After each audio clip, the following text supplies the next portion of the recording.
Yang pertama, daun. Daun adalah organ tumbuhan yang menempel pada batang. Daun berfungsi sebagai tempat melakukan fotosintesis.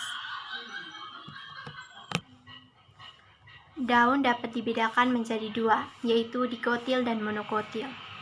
Pada tumbuhan dikotil memiliki perurutan memata jala, sedangkan pada tumbuhan monokotil memiliki perurutan daun yang sejajar atau melengkung. Struktur jaringan dalam daun umumnya tersusun atas. Yang pertama, epidermis. Epidermis merupakan lapisan terluar yang menutup permukaan atas dan bawah daun. Fungsinya adalah untuk melindungi jaringan daun yang ada di bawahnya. Yang kedua, jaringan parenkim. Jaringan parenkim ini terdiri dari jaringan palisade atau jaringan tiang dan jaringan bunga karang atau spon. Kedua jaringan tadi merupakan jaringan yang mesofil atau daging daun. Pada jaringan ini pula terdapat klorofil yang sangat penting untuk proses fotosintesis. Yang ketiga, jaringan pengangkut. Jaringan ini terdapat pada tulang daun. Jaringan pengangkut ini berupa jaringan floem dan xilem, yang merupakan kelanjutan dari jaringan pengangkut pada akar. Batang kemudian berakhir pada ujung atau tepi daun, yang berfungsi sebagai alat transport dan sebagai penguat daun. Yang keempat, jaringan tambahan daun. Jaringan tambahan meliputi sel-sel khusus yang umumnya terdapat pada mesofil daun, misalnya sel-sel kristal dan kelenjar. Yang kedua adalah batang. Batang merupakan bagian tumbuhan yang terletak di atas permukaan tanah serta berfungsi menopang daun, bunga, dan buah. Bagian batang tempat munculnya daun disebut buku atau nodus. Bagian antara dua buku disebut ruas atau internodus. Jaringan pada irisan melintang batang. Jika batang diiris secara melintang, umumnya jaringan penyusun batang tumbuhan terdiri dari 3 bagian, yaitu yang pertama epidermis.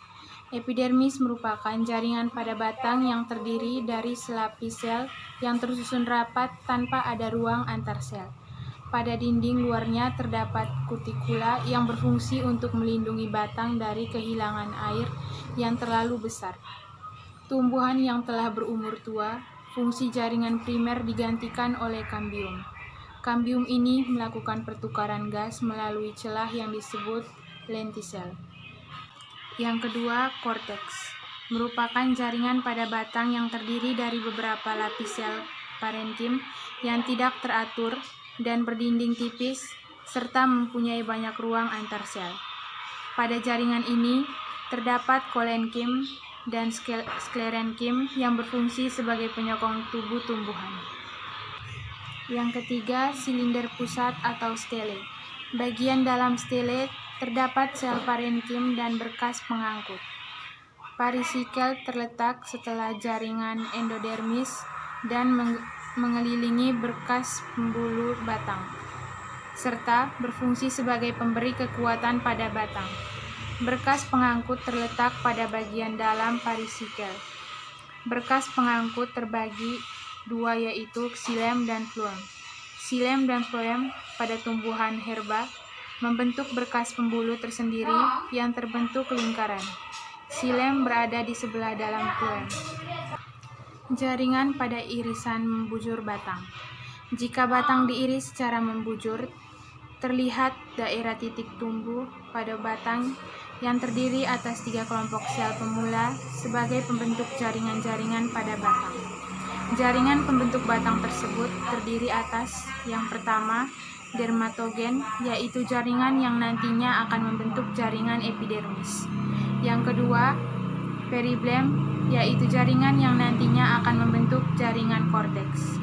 Dan yang ketiga, plerom, yaitu jaringan yang nantinya akan membentuk jaringan silinder pusat atau stele.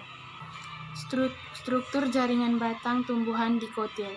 Seperti halnya akar, batang juga tersusun atas berbagai jaringan, yaitu jaringan epidermis, jaringan dasar, dan jaringan pembuluh. Dasar tersusun oleh korteks, sedangkan jaringan pembuluh terdapat berkas vaskuler, yaitu xilem dan floem. Fungsi jaringan epidermis pada batang juga sama dengan jaringan epidermis pada akar, yaitu melindungi jaringan yang ada di dalamnya. Epidermis batang ini juga dapat pecah. Pecahnya epidermis batang mengakibatkan jaringan kambium gabus atau kolagen terisi dengan gabus. Bagian ini disebut lentisel. Fungsi lentisel adalah sebagai tempat pertukaran gas dan penguapan. Struktur batang dikotil. Yang pertama, epidermis. Letaknya pada bagian terluar batang yang terdiri dari selapis sel yang tersusun rapat dan tidak mempunyai ruang antar sel. Fungsinya sebagai zat kitin pada batang yang melindungi agar tidak kehilangan air terlampau banyak. Pada batang yang telah mengalami pertumbuhan sekunder, terbentuk jaringan gabus berbentuk lensa yang disebut lentisel. Korteks. Bagian luar yang dekat dengan epidermis tersusun atas jaringan kolenkim. Makin dalam tersusun tas jaringan parenkim. Fungsi sel-sel kolenkim dan skerenkim sebagai jaringan penyokong dan memperkuat tubuh, sedangkan sel-sel parenkim sebagai jaringan dasar pengisi dan penyimpan zat. Yang ketiga, stele. Stele terletak pada bagian terdalam batang yang terdiri dari jaringan-jaringan sebagai berikut. Yang pertama, perisikel, merupakan lapisan terluar stele yang menyelubungi berkas pengangkut batang. Fungsinya untuk memberikan kekuatan pada batang. Yang kedua, berkas pengangkut. Yang pertama, xilem, terletak pada bagian dalam berkas pengangkut atau di bagian dalam kambium.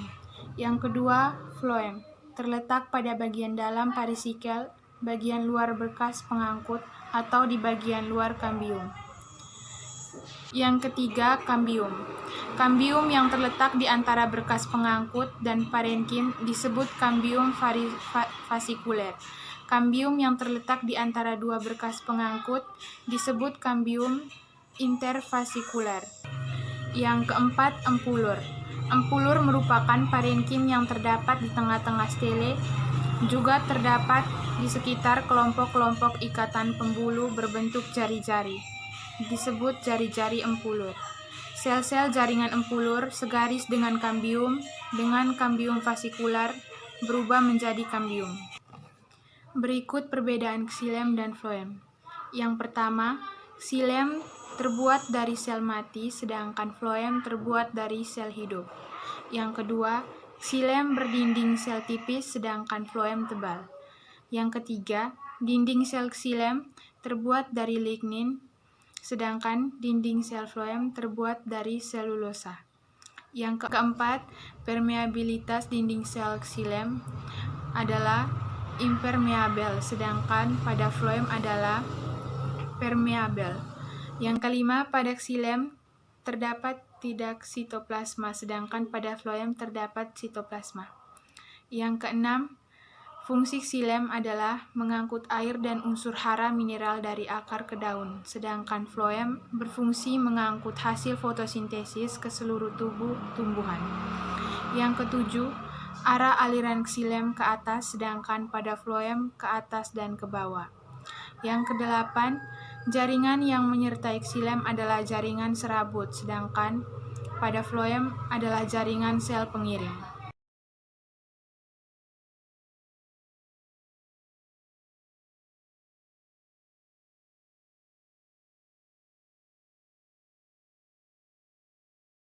Pertama-tama, siapkan 9 buah bilah bambu yang sudah diberi lubang pada sisi bawahnya.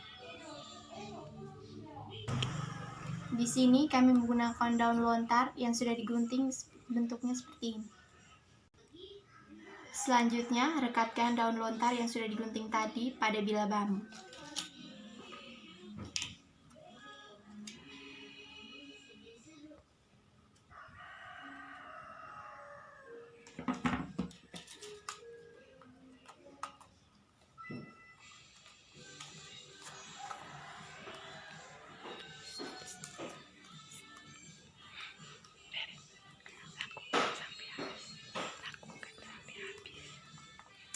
Lakukan berulang hingga semua bilah bambu ini tertutupi oleh daun lontar. dan jadinya seperti ini. Selanjutnya, masukkan satu persatu bilah bambu ke dalam kawat. Jadinya seperti ini.